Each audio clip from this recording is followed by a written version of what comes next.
जो जठराग्नि है, सबसे तीव्र जठराग्नि, जैसे ही सूर्य का आभा मंडल पड़ता है, ये सूर्य से ही सब पोषित हैं।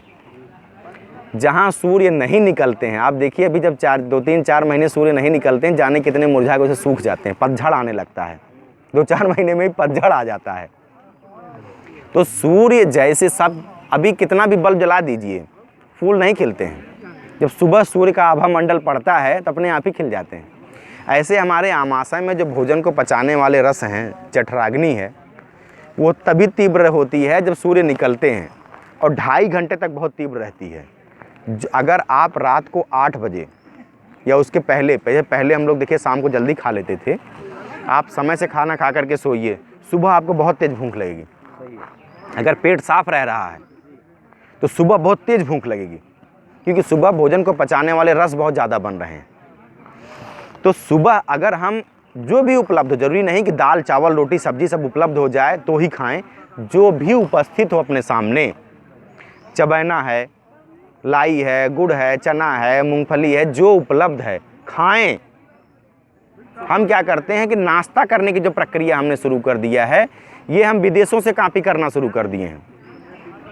विदेशों में सूर्य निकलता नहीं, अमेरिका है, इंग्लैंड है, ब्रिटेन है, जर्मनी है, रसिया है, फ्रांस है, नॉर्वे है, स्वीडन है, आप बहुत सारे ऐसे 60 से 70 ऐसे देश हैं यूरोप के, जहाँ पे तापमान माइनस में ही रहता है।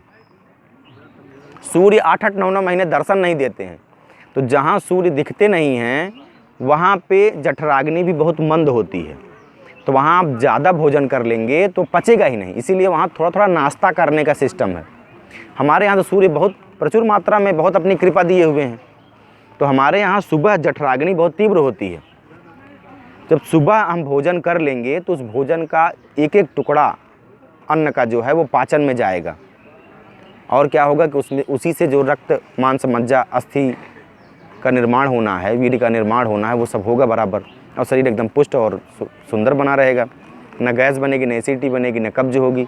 बड़ी बड़ी बीमारियां शरीर में सही तत्व तो मिलने लगते हैं। जब भी आप देखिए घर में 2-4 लोग ढंग से कमाने वाले हो जाते हैं तो सारी आर्थिक समस्याएं समाप्त हो जाती हैं। ऐसे जब शरीर में भिन्न भिन्न तत्व उसको मिलने लगेंगे तो सारा रिपेयरमेंट, सारा स्वस्थ रहना, सब चीज़ें सजग होना, दिमाग बुद्धि का अच्छा काम करना सब शुरू हो जाता है। और जो उल्टी सीधे पैसे हमारे अलग अलग माध्यम से दवाओं में जाते हैं, वो हमारा क्या होगा, संचित होंगे, अच्छे कार्य में लगेंगे। तो भोजन को कोशिश करें कि पका भोजन अगर नहीं उपलब्ध हो पा रहा है, देखिए पका भोजन हम तो जो कि जैसे पत्तियों पे काम करते हैं बहुत ज़्यादा, तो पका भोजन जब हम भोजन को ज़्यादा पकाते हैं, आजकल हमने सब चीज़ों को ज़्यादा ही पकाना शुरू कर दिया है। एक तो एल्युमिनियम वाले बर्तनों का दुरुपयोग, दूसरा अब क्या है कि अब हमारे पास तो फूल, तांबा, कांसा, पीतल अब तो हमने उपयोग करना बंद कर दिया है, मिट्टी का उपयोग करना बंद कर दिया है। तो जहरीली और विषाक्त दूषित चीज़ें हमने भोजन में ज़्यादा शामिल कर रखी हैं। तो अगर उसको कच्चा खाया जाए, जैसे हम तो बड़ी बड़ी बीमारियों पे काम करते हैं बाबा, पिछले कई सालों से काम कर रहे हैं इस पे, तो हम इन्हीं चीज़ों को कच्चे रूप में खिलाते हैं। जो बहुत ज़्यादा जॉइंट का पेन है, जिनको गठिया की बीमारी है, यूरिक एसिड बढ़ा हुआ, हाथ पैर में सूजन है, जलन है, अकड़न है, 5-7 पत्ती सुबह अमरूद की, 2-4 पत्ती अपनी पुदीने की, थोड़ी धनिया पत्ती, हार श्रृंगार की पत्ती मिल जाए, आम की पत्ती मिल जाए, चाहे इसको उबाल करके और चाहे इसको चबा करके खाना शुरू कर दीजिए। कोई भी दवा लेने की आवश्यकता नहीं है, ज़्यादा नहीं। 1 महीने में अगर किसी को 40% आराम ना मिले तो बताइए, सिर्फ इन्हीं से आराम हो जाएगा। इन्हीं को हम पीस करके दवाओं के माध्यम में देते हैं। दवाओं में चूँकि विशेष प्रकार से बनाएंगे तो 2-4 चीज़ें और डाल देंगे, इतने नहीं करेंगे कि मूसली डाल देंगे, उसमें सुगंधा डाल देंगे, पुनर्नवा डाल देंगे, थोड़ा गिले वगैरह डाल देंगे। हम प्रकृति से बहुत दूर हैं, हमारी बीमारी का मुख्य कारण प्रकृति से दूर होना है, प्रकृति और तरीकों से दूर होना है। हम प्रकृति से प्यार नहीं कर रहे हैं और स्वयं से नहीं करना बंद कर दिया बाबा। से प्यार करना बंद कर, अगर स्वयं से करते तो ये दिव्य काया जिसका मोल नहीं है, वो 100 रुपये का अभी कोई चीज़ ले लें तो बड़ा केयर करके झाड़ पोंछ करके रखते हैं, लेकिन इसके अंदर इतनी टेक्नोलॉजी रन कर रही है, इतनी भिन्न भिन्न मशीनें चल रही हैं, ईश्वर ने इतना ज़बरदस्त बनाया, कितना भी हिल रहे हैं, डोल रहे हैं, उठा रहे हैं, पटक रहे हैं, अपने संयोजन पे ही चल रही हैं बराबर एकदम। और उनको अगर हम सही तत्व नहीं दे पाएँ तो स्वयं के साथ अन्याय कर रहे हैं ना, ये प्रकृति के साथ अन्याय कर रहे हैं। जिन्होंने दिया जैसे अभी किसी कोई जिम्मेदारी दे, एक टीचर को ही बोल दिया कि भैया आप पढ़ाओ, आपको सरकार सैलरी देगी।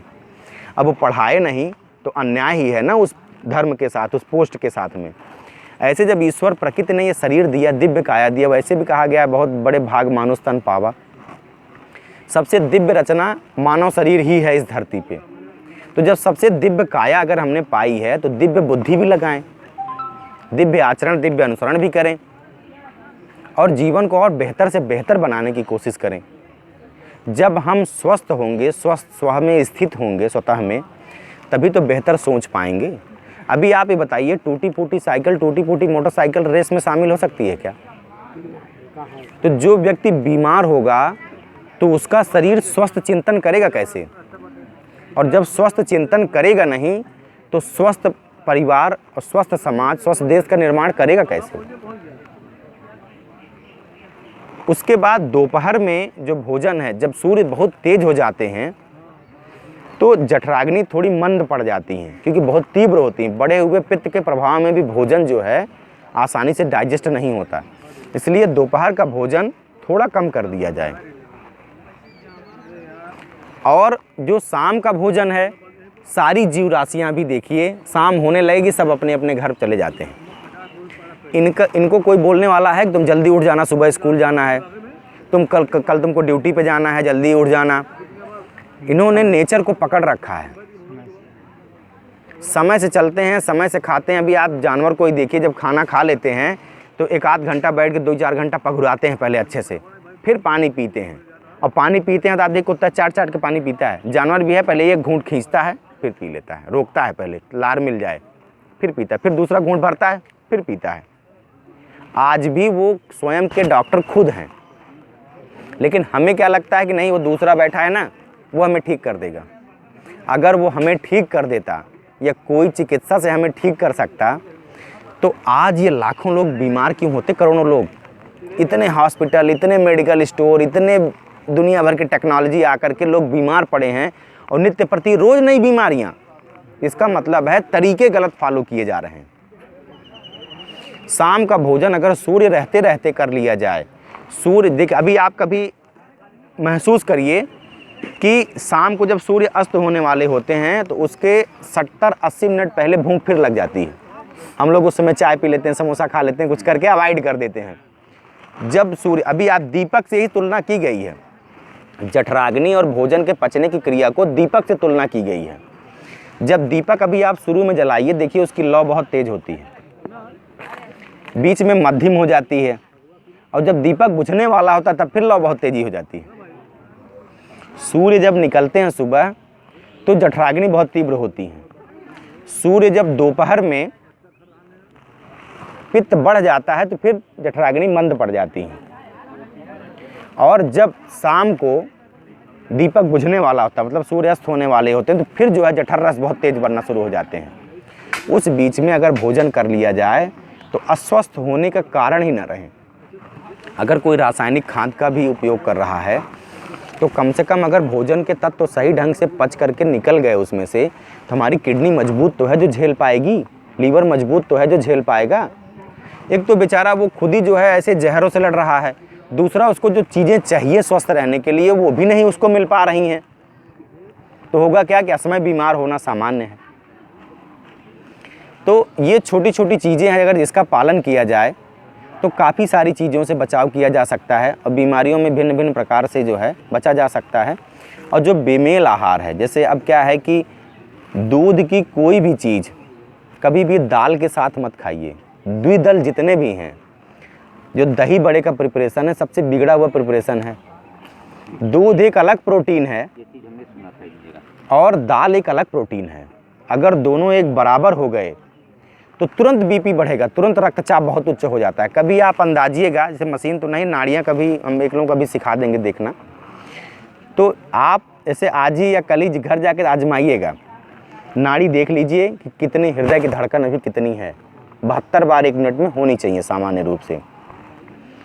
और आप थोड़ा सा दही ले लीजिए, चाहे दूध ले लीजिए, चाहे पनीर ले लीजिए, दूध का बना कोई भी आइटम रहे, थोड़ा सा दाल प्रोग्राम होने चल रहा है, अच्छा, उसके बाद फिर वार्तालाप हो गया। हाँ हाँ, चलिए आप बिल्कुल। यहीं पे धीरे धीरे समाप्ति की ओर चलिए हाँ इसी को लेकर। हाँ, तो दूध जो है, दूध का जो है कोई भी प्रिपरेशन दाल के साथ बिल्कुल ना खाएं, चलो कुछ लग गया। नमक के साथ दूध का कोई प्रिपरेशन ना खाएं।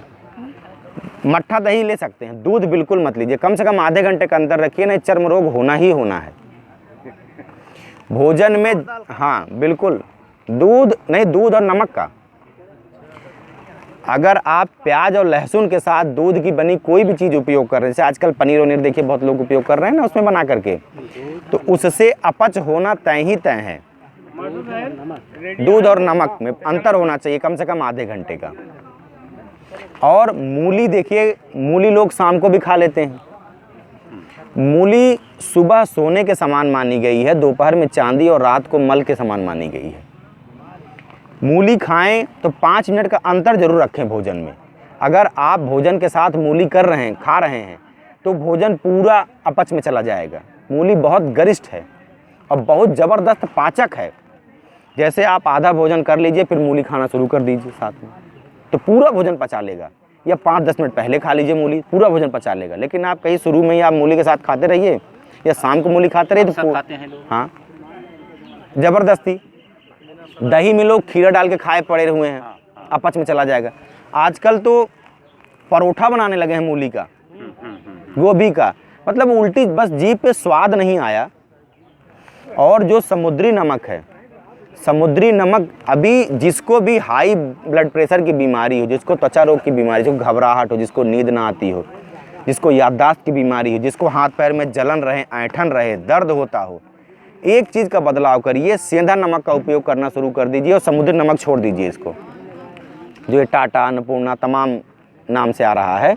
एक तो ये रिफाइंड है, दूसरा इसमें आयोडीन अलग से मिलाया गया है केमिकल वाला, दूसरा इसमें एल्युमिनियम सिलिकेट और तमाम चीज़ें भुरभुरी करने के लिए मिलाई गई हैं। जैसे ही आप इसको छोड़ेंगे, ये नमक अम्ल है और जो पहाड़ का नमक था वो क्षार है। जैसे ही इसका उपयोग करना शुरू करेंगे तो आप समझिए ये बीमारियां अपने आप ठीक हो जाएंगी। तो अभी और भिन्न भिन्न कार्यक्रम हैं उस दौरान जो है और फिलहाल इतनी चीज़ों का भी अगर हम अनुपालन उपयोग करें तो धीरे धीरे करके कहीं ना कहीं जो है, मास्टर साहब, और इसको ज़्यादा से ज़्यादा लोगों को, चीज़ों का निचोड़ यही आया कि हम प्रकृति से ज़्यादा प्यार करेंगे। बस प्रकृति के साथ अगर हम जुड़े हैं तो प्रकृति हमारे, प्रकृति कृपा पात्र ही है। जैसे माता पिता हमेशा बच्चों की रक्षा करते रहते हैं, ऐसे ये पंच महाभूत हमेशा हमारी रक्षा करते रहते हैं। स्वच्छ वायु दे करके, प्रकाश दे करके, जल दे करके, ऊर्जा दे करके, आकाश, ये इसीलिए अलग अलग तत्व बनाए गए हैं। अभी आकाश में, अभी अंधेरे में किसी को पाइप में डाल दी, देखिए पागल हो जाएगा। अच्छा भैया आप ये बताइए, जी गुरु जी। ये किसी संस्था से आप लगे हुए हैं? आपको संस्था नहीं, हमने खुद ही एक संस्था बना रखी है, तो अच्छा। वैदिक इंटरप्राइज करके। हाँ। लेकिन हम कोशिश ये करते हैं कि देखिए नौकरी के दौरान हमने पैसे तो खूब कमा लिए, जितनी हमको आवश्यकता थी हमने पैसे कमा लिए।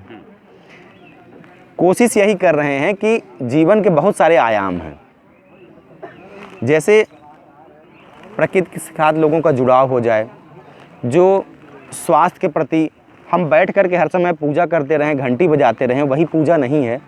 पूजा ज़्यादा डिटेल में ना बताएं क्योंकि हाँ? डिटेल का समय निकल गया हाँ।